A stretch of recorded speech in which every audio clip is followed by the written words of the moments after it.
Guarantee guarantee guarantee. ಇದು guarantee news. ಸುದ್ದಿ ಖಚಿತ, ನ್ಯಾಯ ನಿಶ್ಚಿತ. ನಾನು ನಿಮ್ಮ ಬೀರ್ಗನಹಳ್ಳಿ ಲಕ್ಷ್ಮೀನಾರಾಯಣ್. ವೀಕ್ಷಕರೇ, ನಿರ್ಮಾಪಕರುಗಳನ್ನು ಅನ್ನದಾತರು ಅಂತ ಕರೆದಿದ್ರು ನಟ ಸಾರ್ವಭೌಮ ಡಾಕ್ಟರ್ ರಾಜ್ಕುಮಾರ್ ಅವರು. ಇವತ್ತಿಗೂ ಕೂಡ ಒಂದು ಸಿನಿಮಾಗೆ ಮೂಲ ಅಂದರೆ ವಿತೌಟ್ ನಿರ್ಮಾಪಕ ದೆರ್ ಇಸ್ ನೋ ಸಿನಿಮಾ. ಯಾರು ಏನೇ ಎಷ್ಟೇ ಕ್ರಿಯೇಟಿವಿಟಿ ಇದ್ದರೂ ಸಹ ಕೊನೆಗೆ ಒಂದು ಬಿಗ್ ಸ್ಕ್ರೀನ್ ಮೇಲೆ, ಪರದೆ ಮೇಲೆ ಒಂದು ಚಿತ್ರ ಮೂಡಬೇಕು ಅಂದರೆ ಅದಕ್ಕೆ ಮೂಲ ಕಾರಣ ನಿರ್ಮಾಪಕರಾಗ್ತಾರೆ. ಅಫ್ಕೋರ್ಸು ಇದೇ ಡಿಸೆಂಬರ್ 20ಕ್ಕೆ ರಿಲೀಸ್ ಆಗ್ತಾ ಇರ್ತಕ್ಕಂತಹ UI ಸಿನಿಮಾ ವರ್ಲ್ಡ್ ವೈಡ್ ಸಿಕ್ಕಾಪಟ್ಟೆ ಸಂಚಲನ ಮೂಡಿಸ್ತಾ ಇದೆ. ಆಸ್ಟ್ರೇಲಿಯಾದ ಮೆಲ್ಬೋರ್ನ್ ಸೇರಿದಂತೆ ಸಾಕಷ್ಟು ಸೆಂಟರ್ಗಳಲ್ಲಿ ಈಗಾಗಲೇ ಟಿಕೆಟ್ಸು ಸೋಲ್ಡ್ ಔಟ್ ಕೂಡ ಆಗಿದೆ. ಅಂತಹ ಸಿನಿಮಾ ಬಗ್ಗೆ ನಾವು ಇಷ್ಟೊತ್ತು ನಟ ನಿರ್ದೇಶಕರಾದಂಥ ಉಪೇಂದ್ರ ಅವ್ರನ್ನ ಮಾತಾಡಿಸಿದ್ವಿ, ಆ ಚಿತ್ರದ ನಾಯಕ ನಟಿಯಾದಂಥ ರೀಶ್ಮಾ ನಾಣಯ್ಯ ಅವ್ರನ್ನ ಮಾತಾಡಿಸಿದ್ವಿ. ಇದೀಗ ನಮ್ಮೊಟ್ಟಿಗಿದ್ದಾರೆ KP ಶ್ರೀಕಾಂತ್ ಅವರು. ಇವರು, ನಾನು ಮೊದಲಿಗೆ ಒಂದು ಮಾತನ್ನು ಹೇಳಿದೆ, ನಿರ್ಮಾಪಕರುಗಳನ್ನು ಅನ್ನದಾತರು ಅಂತ ಕರೆದವರು ಅಂತ. ಅಫ್ಕೋರ್ಸು ಅದೇ ದೊಡ್ಡ ಮನೆಯಲ್ಲಿ ಅಣ್ಣವರೊಟ್ಟಿಗೆ ಒಡನಾಟ ಇದ್ದಂತಹ ಒಬ್ಬ ಅಂದರೆ ಪ್ರೊಫೆಷ್ನಲ್ ಪ್ರೊಡ್ಯೂಸರು ನಮ್ಮೊಟ್ಟಿಗಿದ್ದಾರೆ. ಸಕ್ಸಸ್ಫುಲ್ ಸಿನಿಮಾಗಳ ಪ್ರೊಡ್ಯೂಸರ್ ಕೂಡ ಹೌದು. ಸರ್, ಕಾರ್ಯಕ್ರಮಕ್ಕೆ ಆತ್ಮೀಯ ಸ್ವಾಗತ. UI ಸಿನಿಮಾ ನಿಮ್ಮ ಕರಿಯರ್ಗೆ ಎಷ್ಟು ಸ್ಪೆಷಲ್ಲು, ಯಾಕೆ ಸರ್? ನನಗೆ ಇದು ಬಹಳ ದೊಡ್ಡ ಸ್ಪೆಷಲ್. ನನ್ನ ಕೆರಿಯರ್ಗೇ ಒಂದು ದೊಡ್ಡ ಸಿನಿಮಾ. ಯಾಕಂದರೆ ನನಗೆ ಉಪೇಂದ್ರ ಅವ್ರದ್ದು 2 ಸಿನಿಮಾ ಮಾಡಿದ್ದೀವಿ ಆ್ಯಸ್ ಎ ಹೀರೋ ಆಗಿ.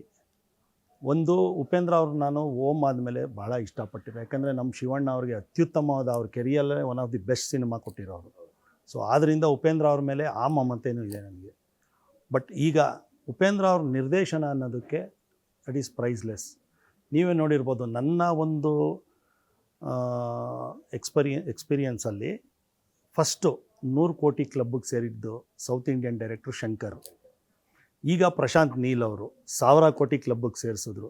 ಇವ್ರನ್ನ ಯಾರನ್ನೇ ಈ ರೇಂಜಲ್ಲಿ ಯಾರನ್ನೇ ಕೇಳಿದ್ರು ನಿಮ್ಮ ಮೆಚ್ಚಿನ ನಿರ್ದೇಶಕ ಯಾರು ಅಂದರೆ ಹೇಳೋದೇ ಉಪೇಂದ್ರ ಅಂತ. ಎಕ್ಸಾಕ್ಟ್ಲಿ. ಸೊ ಆ ಉಪೇಂದ್ರ ಅವರು ನಮ್ಮ ಬ್ಯಾನರ್ಗೆ ಡೈರೆಕ್ಷನ್ ಮಾಡ್ತಾ ಇರೋದೇ ಒಂದು ನಮ್ಮ ಭಾಗ್ಯ.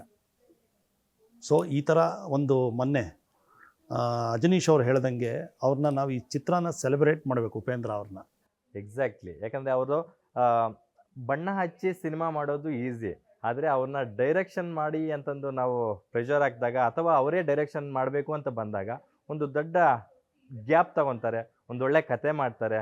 ಸಿಕ್ಕಾಪಟ್ಟೆ ಅವರಲ್ಲಿರ್ತಕ್ಕಂಥ ಒಂದು ಕ್ರಿಯೇಟಿವಿಟಿನ ಅದನ್ನು ಹೊರಗಚ್ಚುವಂಥ ಒಂದು ಪ್ರಯತ್ನವನ್ನು ಮಾಡ್ತಾರೆ. ಆ ನಿಟ್ಟಿನಲ್ಲಿ ಫ್ಯಾನ್ಸ್ ಕೂಡ ಪ್ರೆಷರ್ ಹಾಕಿದ್ರು, ನೀವು ಡೈರೆಕ್ಷನ್ ಮಾಡಲೇಬೇಕು ಅಂತ. ಆಗ ಬಂದಂಥ ಸಿನಿಮಾ, ಬರ್ತಾ ಇರ್ತಕ್ಕಂಥ ಸಿನಿಮಾ UI. ಖಂಡಿತವಾಗೂ. ಯಾಕಂದರೆ ಉಪೇಂದ್ರ ಅವ್ರದ್ದು ನಾನು ಮುಂಚೆನೇ ಹೇಳ್ದಂಗೆ ಎಂಟರ್ಟೈನ್ಮೆಂಟ್, ಬರೀ ಎಂಟರ್ಟೈನ್ಮೆಂಟ್ ನೋಡಲ್ಲ ಅವರು.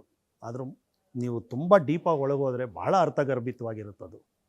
ಸೊ ಆ ಡ್ಯುಯಲ್ ಎರಡೂ, ಒಂದು ಎಂಟರ್ಟೈನ್ಮೆಂಟ್ ವಿತ್ ಬಿಗ್ ಮೆಸೇಜ್ ಹೇಳಬೇಕಂದ್ರೆ ಕೆಲವೇ ನಿರ್ದೇಶಕರಿಗೆ ಸಾಧ್ಯ. ಅದರಲ್ಲಿ ಉಪೇಂದ್ರ ಪ್ರಥಮ ಸ್ಥಾನದಲ್ಲಿ ನಿಂತ್ಕೊತಾರೆ. ಗ್ಯಾರಂಟಿ ನ್ಯೂಸ್, ಸುದ್ದಿ ಖಚಿತ, ನ್ಯಾಯ ನಿಶ್ಚಿತ.